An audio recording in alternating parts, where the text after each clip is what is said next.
This is a warning from 60 years in the future. I am writing this in the year 2078. While time travel is a reality here, it is not the type that your fiction would lead you to believe. There are no humans getting into machines and traveling backwards in time. It's only information that we can actually send back. But there's no point in getting into all that because explaining that to you guys would be like explaining how to type on an iPhone to someone in the 1800s. Up until now, no one has actually tried to use the information sending back to alter the past. But the world I'm living in currently couldn't possibly get worse, so I decided to try it. 2071 is when things start to first go poorly. But so that you can understand better, I'm gonna give you a basic outline of what it all looked like at the time. People often romanticize what they think the future is going to be like. Up until 2071, everything went as you would expect. And for anyone reading that is not in America, I'm sorry for this America-centric version of history, but it's where I grew up, it's the history that I learned. Let me tell you what I know about the time leading up to now.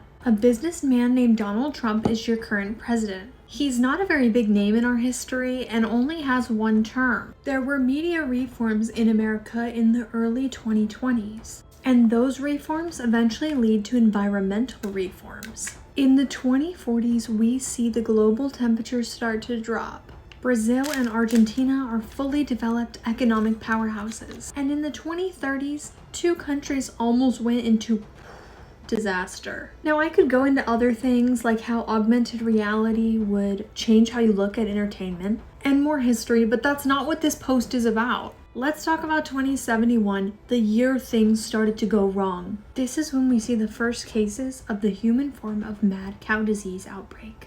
What we didn't know at the time is that outbreak came from an outbreak in 2017. Okay, so in this story, this guy goes on to tell all of these horrible things that are happening after 2071.